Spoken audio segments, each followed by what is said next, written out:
इस वीडियो को लाइक करें, हमारे चैनल को सब्सक्राइब कर बेल आइकन जरूर प्रेस करें हमारी न्यू वीडियो सबसे पहले देखने के लिए। हेलो फ्रेंड्स, स्वागत है आपको मेरे इस यूट्यूब चैनल लीगलाइजेशन सर में।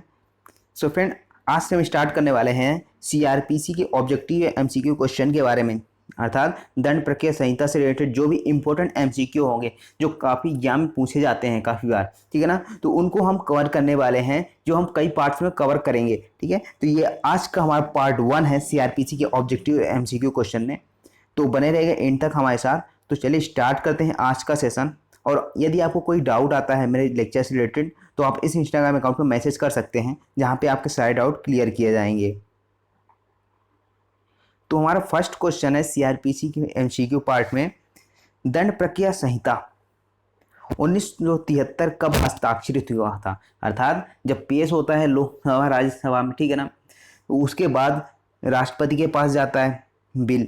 अब जब वह हस्ताक्षरित हो जाता है तब वह एक एक्ट का रूप ले लेता है, ठीक है ना, तब उसको एक एक्ट बोला जाता है। तो यहाँ पर राष्ट्रपति के हस्ताक्षर कब हुए थे दंड प्रक्रिया संहिता में? 25 जनवरी 1974 को, 25 मार्च 1974, 25 अप्रैल 1974 या 25 अप्रैल 1973 को। तो यहाँ पर इसका सही आंसर क्या होगा? ए नंबर। 25 जनवरी 1974 को क्या हुआ था, इस पर हस्ताक्षर हुए थे। उसके बाद दूसरा क्वेश्चन है हमारा, यह अधिनियम अर्थात दंड प्रक्रिया संहिता कब से प्रवृत्त हुई थी, अर्थात कब से लागू हुई थी? 1 जनवरी 1973 से, 1 जनवरी 1974, 1 अप्रैल 1974 या 1 अप्रैल 1973 से। तो यहाँ पर इसका सही आंसर क्या होगा? यहाँ पर इसका सही आंसर है सी नंबर। दैट मीन्स 1 अप्रैल 1974 से जो हमारी सीआरपीसी है दंड प्रक्रिया संहिता, उसे लागू किया गया था, ठीक है। उसके बाद हमारा थर्ड क्वेश्चन है, दंड प्रक्रिया संहिता की मुख्य विशेषता क्या है, ठीक है ना। इसको बनाने की मुख्य विशेषता क्या थी? विधायिका को कार्यपालिका से अलग करना या पृथक करना, कार्यपालक मजिस्ट्रेट को न्यायिक शक्ति प्रदान करना, या कार्यपालिका से राजस्व कार्यों को पृथक करना, या न्यायपालिका को कार्यपालिका से पृथक करना।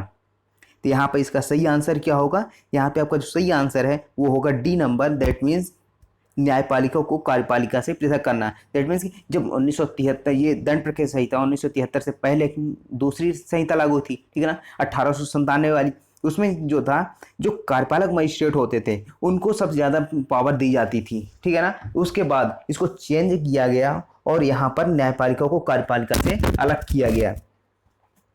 उसके बाद हमारा फोर्थ क्वेश्चन है, भारतीय संविधान के अंतर्गत दंड संहिता को रखा गया है, अर्थात जो भारतीय संविधान है उसमें 3 सूचियां बताई गई हैं, संघ सूची, राज्य सूची और समवर्ती सूची। तो यहाँ पर जो दंड प्रक्रिया संहिता है उस किस सूची में रखा गया है? संघ सूची में, राज्य सूची, समवर्ती सूची या फिर उपरोक्त सभी में रखा गया है? तो यहाँ पर इसका सही आंसर क्या होगा? सी नंबर, अर्थात समवर्ती सूची में रखा गया है। इस पर जो परिवर्तन करना है वो सेंट्रल गवर्नमेंट भी कर सकती है और स्टेट गवर्नमेंट भी कर सकती है।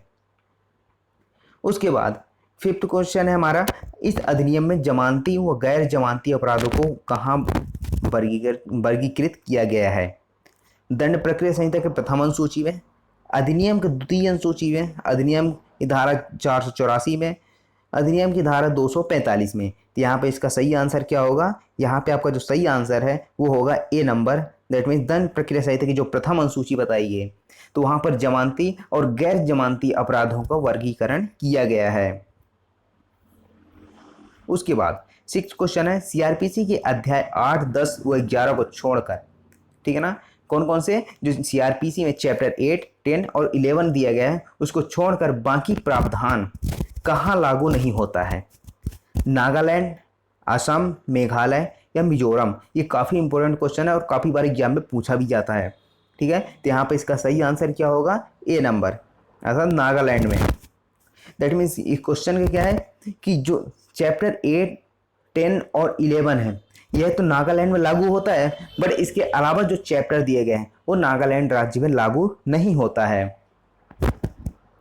उसके बाद सेवंथ क्वेश्चन क्या है, इस अधिनियम में संशोधन किया जा संहिता जो बताई उसमें किसके द्वारा संशोधन किया जा सकता है? अथवा किसी राज्य विधानसभा द्वारा, उच्चतम न्यायालय और संसद द्वारा, केवल संसद द्वारा, केवल राज्य विधानसभा द्वारा किया जा सकता है। तो यहाँ पे इसका सही आंसर क्या होगा, सी नंबर, दैट मीन्स केवल संसद द्वारा ही इसको क्या किया जा सकता है, संशोधित किया जा सकता है। उसके बाद एक नंबर क्या है कि दंड प्रक्रिया संहिता की धारा 2C परिभाषित करती है जमानती अपराध, संज्ञेय अपराध, गैर जमानती अपराध या असंज्ञेय अपराध। तो यहाँ पर सेक्शन 2C में क्या परिभाषित किया गया है, बी नंबर, अर्थात संज्ञेय अपराध कॉग्निटिव ऑफेंस को परिभाषित किया गया है 2C में। उसके बाद 9th क्वेश्चन क्या है हमारा, परिवाद का सबसे आवश्यक तत्व क्या है। तो परिवाद किसको की जाती है, परिवाद मजिस्ट्रेट से की जाती है और FIR पुलिस स्टेशन में किया जाता है। तो इसका आवश्यक तत्व क्या है, गलत कार्य होने का अभिकथन, अधिकार हनन का अभिकथन, किसी शारीरिक चोट का अभिकथन, किसी अपराध के कारित होने का अभिकथन जिस पर कार्यवाही अपेक्षित है। तो यहाँ पर इसका सही आंसर क्या होगा, डी नंबर, दैट मीन्स कि किसी भी अपराध के कारित होने का इसमें अभिकथन किया जाता है, स्टेटमेंट दिया जाता है जिस पर कोई उनको लगता है कि कोई कार्रवाई की जा सकती है, तो उसका परिवाद किससे किया जाता है, मजिस्ट्रेट से किया जाता है। उसके बाद 10th क्वेश्चन है हमारा, निम्न में से कौन सी प्रक्रिया न्यायिक है, ठीक है ना। तो जांच एवं अन्वेषण, जांच एवं विचारण, अन्वेषण या विचारण एवं अन्वेषण। तो यहाँ पर इसका सही आंसर क्या होगा, बी नंबर, अर्थात जांच एवं विचारण जो है वो न्यायिक प्रक्रिया है और जो अन्वेषण किया जाता है वो पुलिस के द्वारा किया जाता है। उसके बाद हमारे नेक्स्ट क्वेश्चन है, अधिनियम की धारा 2H परिभाषित करती है। तो 2H जो बताया गया है CRPC में, उसमें किस चीज़ को परिभाषित किया गया है, अन्वेषण को, आरोप, जांच। यहाँ पे इसका सही आंसर क्या होगा, यहाँ पे आपका जो सही आंसर है वो होगा ए नंबर, अर्थात अन्वेषण यहाँ पे परिभाषित किया गया है 2H में। उसके बाद 12th क्वेश्चन है हमारा, किसी अपराध का अन्वेषण किया जाता है पुलिस अधिकारी द्वारा, कार्यपालिका दंडाधिकारी, तहसीलदार द्वारा, न्यायिक दंडाधिकारी द्वारा। तो यहाँ पर किसी अपराध का जो अन्वेषण किया जाता है वो किसके द्वारा किया जाता है, पुलिस अधिकारी के द्वारा। ऊपर मैंने बताया कि जो अन्वेषण किया जाता है वो किसके द्वारा किया जाता है, पुलिस के द्वारा किया जाता है, और जांच और विचारण उच्च कोर्ट के द्वारा अर्थात न्यायालय के द्वारा किया जाता है। 30 हमारा इस धारा में परिभाषित है, सेक्शन 2G, 2H, 2I या 2J में। तो यहाँ पर जो न्यायिक कार्यवाही है वो किस में परिभाषित किया गया है, किस सेक्शन में परिभाषित किया गया है, तो इसका सही आंसर नंबर 2 में जुडिशियल प्रोसीडिंग को यहाँ पे परिभाषित किया गया है, न्यायिक कार्यवाही को परिभाषित किया गया है। अब यहाँ पे जो अन्वेषण किया जाता है पुलिस के द्वारा, तो अन्वेषण का उद्देश्य क्या होता है, अभियुक्त को गिरफ्तार करना, अभियुक्त को दंड देना, अभियुक्त के विरुद्ध साक्ष्य एकत्र करना, ये उपरोक्त सभी। तो यहाँ पर इसका सही आंसर क्या होगा, यहाँ पे आपको जो सही आंसर है वो होगा सी नंबर, अभियुक्त के विरुद्ध साक्ष्य एकत्र करना, ठीक है ना। तो पुलिस के द्वारा अन्वेषण किया जाता है वहाँ पर जो कलेक्शन एविडेंस होता है, ठीक है ना, तो जितने भी एविडेंस है उनको कलेक्ट किया जाता है और न्यायालय में पेश किया जाता है। क्वेश्चन है, इनमें से कौन सा वाद से संबंधित है, DK बसु बनाम पश्चिम बंगाल राज्य, जाहिरा हबीबुल्ला बनाम गुजरात, साक्षी बनाम भारत संघ, दीपेश चांडक बनाम भारत संघ। तो यहाँ पर इसका सही आंसर क्या होगा, इसका सही आंसर है B number, that means Habibullah बनाम गुजरात। जो त्रुटिपूर्ण अन्वेषण संबंधित है, इसमें जो अन्वेषण किया गया था, ठीक है ना, पुलिस के द्वारा, वो गलत रूप से किया गया था। तो ये जाहिरा हबीबुल्ला बनाम गुजरात का।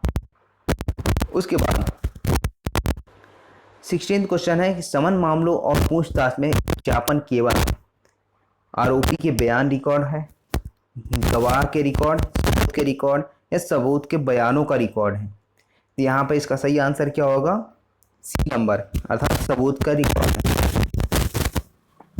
उसके बाद 17th क्वेश्चन क्या कहता है कि असंज्ञेय अपराध की प्रकृति होती है जमानती और सामान्य, जमानती और गंभीर, केवल गंभीर और उपरोक्त सभी।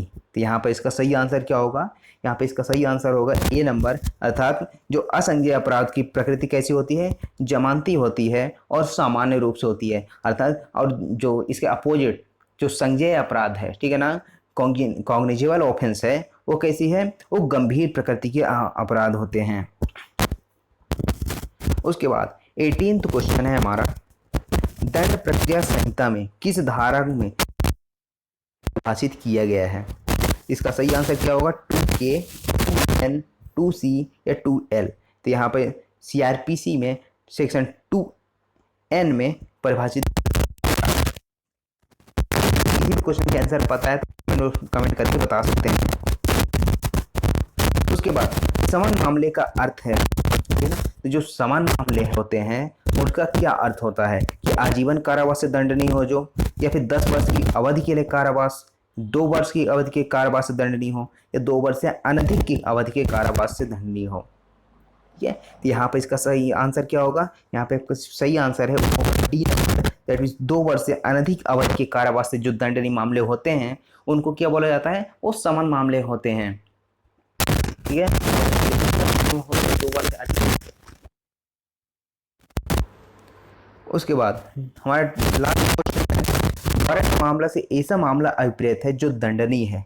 ठीक है ना, 3 वर्ष के कारावास से, 5 वर्ष के कारावास से, 2 वर्ष के कारावास से अधिक या अर्थदंड या दोनों, या मृत्यु आजीवन कारावास या से अधिक कारावास। यहाँ पे इसका सही आंसर क्या होगा कि जैसा मैंने ऊपर पहले ही बताया है कि 2 वर्ष से अधिक का अपराध, ठीक है ना, तो चाहे मृत्यु हो, आजीवन कारावास हो या 2 वर्ष से अधिक का कारावास है, वो वारंट मामला के अंतर्गत आता है। तो इसका सही आंसर क्या होगा, 3 नंबर। ठीक है, तो यहाँ पे मृत्यु, आजीवन कारावास या 2 वर्ष से अधिक का कारावास है तो उसको वारंट मामला माना जाता है। ठीक है, तो आई होप आपको ये समझ में आया होगा। तो यदि आपको ये समझ में आया है तो लाइक करें, शेयर करें अपने दोस्तों के साथ, और यदि आप मेरे चैनल पे नए हैं तो सब्सक्राइब करके बेल आइकन प्रेस कर लें ताकि आने वाली वीडियोस नोटिफिकेशन आपको मिलती रहे। Thank you so much for watching legalisation sir.